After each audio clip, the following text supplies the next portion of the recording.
Dah, yuk.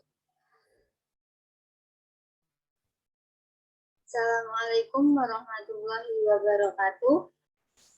Perkenalkan, kami dari kelompok 3 yang akan mempresentasikan mengenai materi analisis pemilihan strategi yang terdiri dari saya sendiri Esti Elia Wardani NPM 009, kemudian ada Kalsia Lagapisha NPM 0011, kemudian ada Catur Wahyuningsih NPM 0032, dan ada Dias Widiawati NPM 0045. Yang terakhir ada Hana Ladinah Putri NPM 0046.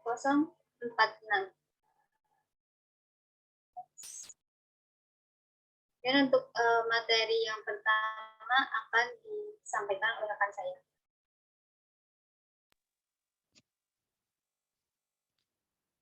Untuk materi yang pertama yaitu aspek budaya organisasi dalam pemilihan strategi. Budaya mencakup perangkat nilai, keyakinan, perilaku adat, norma, kepribadian, dan pahlawan yang menggambarkan perusahaan. Budaya adalah cara unik organisasi dalam melakukan bisnis. Hal ini merupakan dimensi manusia yang menciptakan solidaritas dan makna, serta menginspirasi komitmen dan produktivitas dalam suatu organisasi ketika perubahan strategi dibuat. Semua manusia memiliki kebutuhan mendasar untuk memahami dunia, untuk merasa memiliki kontrol, dan memberi arti pada dunia.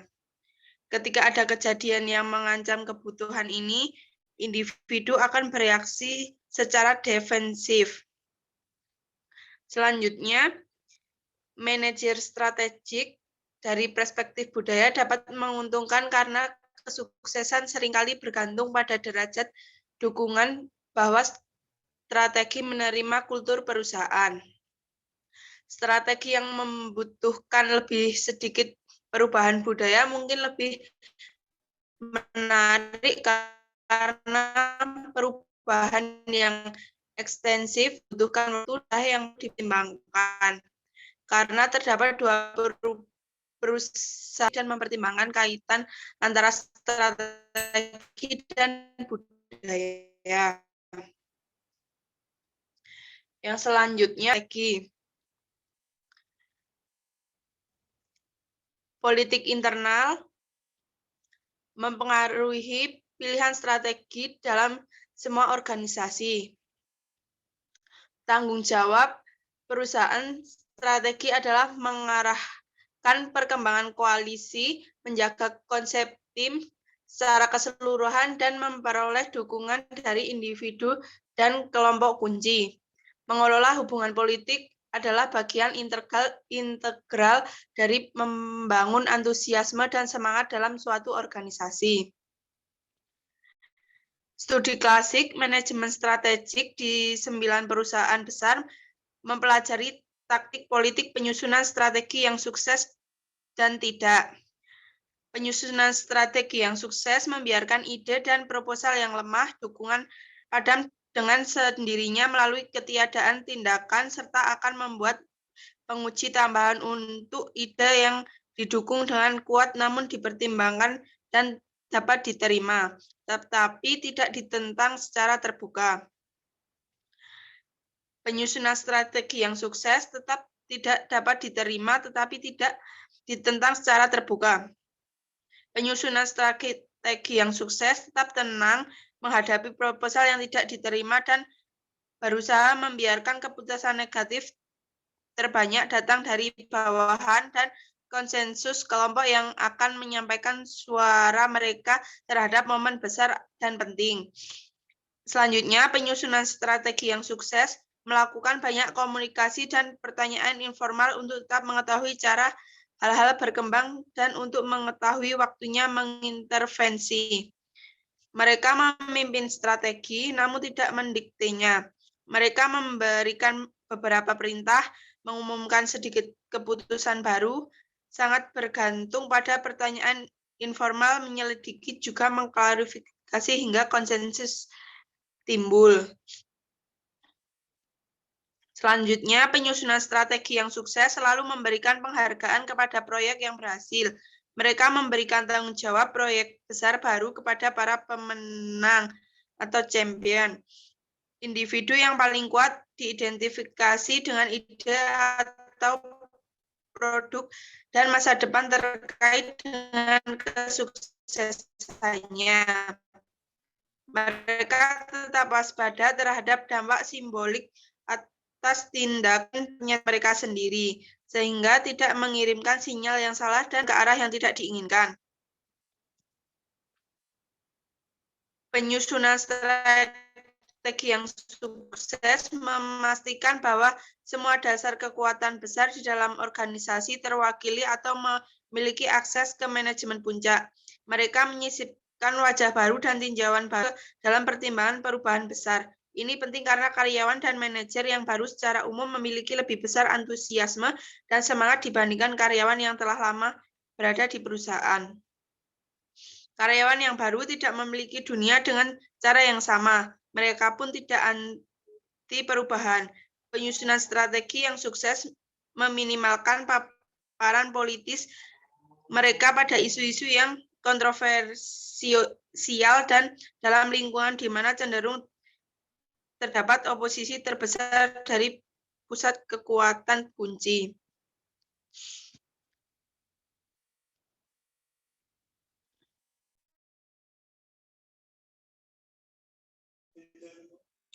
Yang selanjutnya, isu-isu tata kelola. Next. Dewan Direksi adalah kelompok individu yang dipilih oleh pemilik perusahaan untuk mengawasi dan mengarahkan manajemen serta menjaga kepentingan pemegang saham. Tindakan mengawasi dan mengarahkan mengacu pada tata kelola. Tata kelola adalah perilaku yang memastikan bahwa tujuan strategi jangka panjang dan rencana dibuat struktur manajemen yang sesuai dilakukan untuk meraih tujuan-tujuan itu.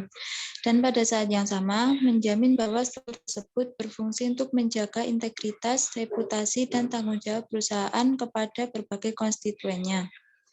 Dewan dianggap bertanggung jawab terhadap keseluruhan kinerja perusahaan. Dewan Direksi semakin dituntut oleh para pemegang saham apabila salah mengelola kepentingan mereka. Pemegang saham saat ini semakin mengawasi Dewan Direksi. Pemegang saham ratusan perusahaan menuntut dewan mereka untuk bekerja secara lebih baik dalam mengelola perusahaan. Kebijakan kompensasi yang baru dibutuhkan sebagaimana keterlibatan langsung pemegang saham dalam beberapa aktivitas direktur. Contohnya, dewan dapat mewajibkan CEO untuk mengatur penempatan dari dalam perusahaan, karena kompensasi yang sangat besar seringkali dibayarkan kepada CEO yang berasal dari luar perusahaan. Dewan saat ini lebih otonom daripada sebelumnya, serta selalu berhati-hati dan responsif terhadap pengawasan investor yang cermat. Dewan lebih sadar akan isu pengauditan dan kepatuhan serta lebih enggan untuk menyetujui kompensasi dan tunjangan yang berlebihan. Dewan saat ini menjauhi skandal publik yang menarik perhatian pemegang saham dan media. Selain itu, Dewan Direksi memonitor dan mengulas kinerja eksekutif secara hati-hati, tanpa berpihak kepada eksekutif lebih mewakili pemegang saham daripada CEO. Yang selanjutnya akan disampaikan oleh rekan saya. Yang selanjutnya yaitu artikel tentang strategi S-Revolution yang ditulis oleh Gary Hamel tahun 1996. Di mana menurut Hamel di dunia ini terdapat 3 tipe perusahaan. Yang pertama yaitu ada rule maker perusahaan, di mana perusahaan yang sudah terbiasa dengan sangat berpengalaman di industri. Yang kedua yaitu ada rule taker, di mana perusahaan yang mengikuti aturan main yang ada. Yang ketiga yaitu ada the revolutionaries, di mana perusahaan yang dikeluar dari kondisi yang ada dan mampu melihat dan mengeksploitasi peluang yang tidak dilihat oleh perusahaan lain. Dari ketiga tipe tersebut itu, Hamel menegaskan agar perusahaan tetap bertahan dan tumbuh di tengah kompetisi, kita harus juga berpikir revolusioner, terutama dalam hal membuat strategi. Proses dan siapa yang membuat strategi tidak lagi bisa dilakukan seperti proses tradisional sebelumnya yang mirip sebuah rutinitas. Dengan hal tersebut, terdapat 10 prinsip yang akan membantu perusahaan untuk menerapkan semangat revolusionernya dan meningkatkan peluangnya untuk menemukan strategi yang benar-benar revolusioner yang akan dijelaskan oleh rekan saya. Kemudian yang selanjutnya yaitu 10 prinsip atau cara membuat strategi secara revolusioner yang dipaparkan oleh Gary Hamel di dalam artikelnya. Yang pertama yaitu perencanaan strategi itu bukan hal yang strategis, di mana karena perencanaan strategi yang sering dilakukan itu hanya menjadi sebuah rutinitas dengan tantangan yang tidak bisa mengubah perusahaan semakin berkembang, di mana strategi juga dibuat dengan mudah untuk diimplementasikan dan yang terbatas oleh elit perusahaan. Kemudian yang kedua ada pembuatan strategi itu harus subversif, di mana pembuatan strategi itu harus berani berbeda, mungkin bahkan bisa melawan konvensi yang ada di dunia industri selama strategi tersebut dapat dipertanggungjawabkan. Kemudian yang ketiga ada penghambat atau istilahnya the bottleneck is the top of the battle, di mana Gary itu menjabarkan bahwa ide-ide yang revolusioner itu seringkali terhambat atau tersumbat, terabaikan oleh manajemen puncak perusahaan itu yang mungkin merasa terancam atau terganggu dengan adanya perubahan. Kemudian yang keempat, orang-orang revolusioner itu tinggal bagaimana top eksekutif itu dan manajemen puncak menemukan dan memberdayakannya. Kemudian yang kelima yaitu masalahnya bukan pada perubahan, tapi pada engagement, di mana sering terjadi yaitu manajemen itu justru menakut-nakuti anggota perusahaan mengenai dampak perubahan yang mungkin ditimbulkan. Padahal hal tersebut lebih baik mengajak orang itu mengikuti perubahan dengan melihat peluang yang positif yang ada di depan mata dengan melakukan sebuah perubahan. Kemudian yang itu harus ya bisa jadi aktif perubahan ide ada perspektif is worth PIQ points, di mana setiap perspektif itu dapat memberikan tambahan atau cara pandang yang mungkin overlook pada cara pandang sebelumnya, di mana inovasi itu tidak akan tercipta dalam strategi jika tidak ada perubahan atau penambahan pada perspektif. Kemudian yang ke-9 ada bottom up dan bottom, yang bukan lagi sebuah pilihan, di mana eksekutif puncak itu harus belajar dan menerima ide-ide dari bawahannya. Dan yang ke-10, kita itu tidak bisa melihat ujung dari sebuah, di mana ketika proses pembuatan strategi itu melibatkan banyak fungsi, melihat diskontinuitas dan kompetensi, mungkin akan timbul sebuah kejutan. Namun proses ini akan mengurangi masalah yang terjadi ketika diimplementasikan. Kemudian yang selanjutnya akan dijelaskan oleh rekan saya.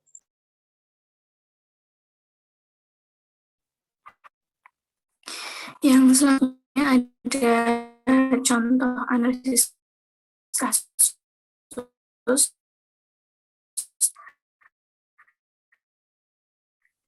yang oleh oleh Shopee. Nah, di Shopee itu merupakan salah satu online shop yang ada di Indonesia. Dan kita juga tahu bahwa di pandemi ini semua aktivitas itu hampir semuanya dilakukan secara daring, termasuk salah satu kegiatan belanja yang dilakukan secara online. Untuk itu, Shopee harus mempunyai strategi yang digunakan untuk mempertahankan bisnisnya sebagai wadah masyarakat yang memiliki usaha dalam menjalankan usaha tersebut. Nah, untuk itu kita harus menganalisis yang paling baik, di mana pemilihan strategi tersebut dapat dilakukan dengan beberapa langkah. Yang pertama, yaitu dengan tahap input. Di sini kita akan menjabarkan faktor-faktor, baik itu faktor internal dan faktor eksternal yang dimiliki oleh Shopee, di mana faktor internal itu merupakan IV dan faktor eksternal itu merupakan EV. Kemudian yang kedua yaitu tahap pencocokan yang kita lakukan menggunakan matriks SWOT. Sedangkan yang ketiga, kita akan melakukan tahap keputusan menggunakan metrik USPM, di mana di metrik ini kita akan memberikan bobot penilaian terhadap masing-masing strategi yang sudah kita tentukan. Next, Mbak.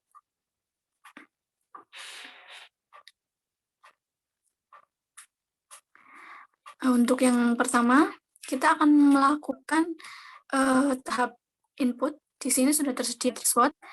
Nah, di tahap input ini kita akan menganalisis faktor internal yang berasal dari kekuatan dan kelemahan yang dimiliki oleh perusahaan, di mana kekuatan yang dimiliki di masa mendatang karena mengingat Shopee itu merupakan online shop yang sedang merintis kepopuleran. Kemudian yang kedua, Shopee ini memiliki jaringan penjual yang tersebar luas di seluruh Indonesia. Kemudian yang ketiga, Shopee itu memiliki fitur chat yang memudahkan untuk penjual spesial dan lainnya. Kemudian yang keempat, Shopee itu memiliki kegiatan pembagian kupon undian yang diadakan saat hari-hari tertentu, sehingga ini akan membuat Shopee menjadi menarik. Kemudian yang kelima, Shopee itu memberikan voucher gratis ongkir kepada pengguna, khususnya pengguna itu akan memberikan gratis ongkir 100%. Kemudian dari sisi kelemahan, Shopee itu hanya menjangkau kota-kota yang memiliki akses internet. Kemudian yang kedua, tak jarang banyak penjual yang ada di Shopee itu mereka memasang foto barang itu tidak sesuai dengan keadaan barang yang aslinya. Kemudian beberapa penjual di Shopee itu kurang responsif atau kurang menanggapi pertanyaan yang diajukan oleh pembeli. Kemudian yang keempat, semakin jauh tempat pengiriman barang, maka semakin besar ongkos kirim barang yang dibeli. Setelah itu kita menjabarkan faktor-faktor eksternal yang di mana faktor tersebut terdapat pada peluang dan ancaman yang dimiliki oleh pihak-pihak di luar. Yang pertama peluangnya yaitu ada beberapa brand yang tidak tercapai di suatu tempat, sehingga ini menjadi kesempatan Shopee untuk menjual barang yang ada di kota lain. Kemudian ada ekspansi bisnis yang dapat dilakukan oleh Shopee, sehingga menjadikan belanja online ini menjadi hal-hal yang sangat menarik. Kemudian adanya sistem pengiriman barang yang saat ini sangat digemari oleh masyarakat untuk kota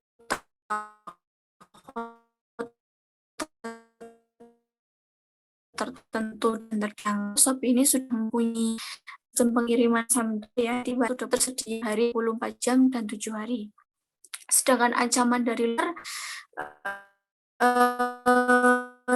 yaitu adanya hacker atau yang dari kemudiannya regulasi pemerintah yang dimana regulasi tersebut dapat mengaruhi operasional yang dapat merugikan perusahaan.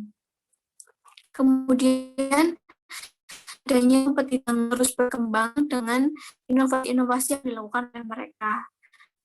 Lalu kurangnya minat pembeli karena setelah kita menganalisis faktor-faktor internal dan eksternal, kemudian kita melakukan alih strategi, di mana strategi SO, strategi WO, ST, dan strategi WT. Di mana untuk strategi SO ini merupakan strategi dari kekuatan dan peluang yang dilakukan oleh Shopee.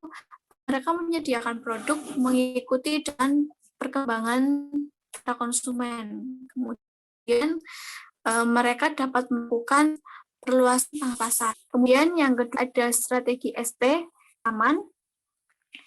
Di sini Shopee dapat mengembangkan kualitas daya saing mereka sehingga mereka tidak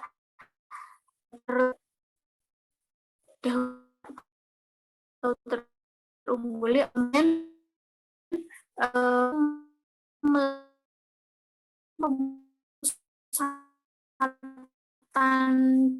pada jasa dan kepuasan. Strategi ini merupakan strategi dari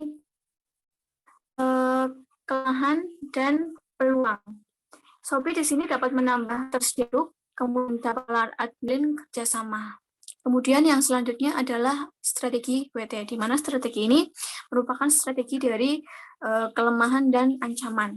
Di sini Shopee dapat melakukan peningkatan mutu sumber daya manusia, kemudian dapat melaksanakan pengiriman produk yang tepat waktu, kemudian meningkatkan efisiensi biaya. Nah, dari 4 strategi ini, baik dari SO, WO, ST, dan WT, kita dapat memberikan penilaian untuk masing-masing strategi, di mana dengan yang tertinggi itu merupakan alternatif yang terbaik. Nah, selain itu, pihak Shopee juga harus memperhatikan atau mempertimbangkan aspek-aspek seperti aspek sosial, kemudian aspek politik, aspek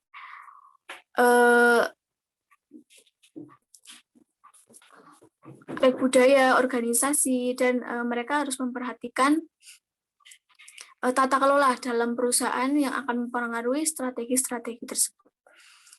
Sekian presentasi dari kelompok kami. Mohon maaf apabila ada kesalahan atau tutur kata yang kurang berkenan. Terima kasih. Wassalamualaikum warahmatullahi wabarakatuh.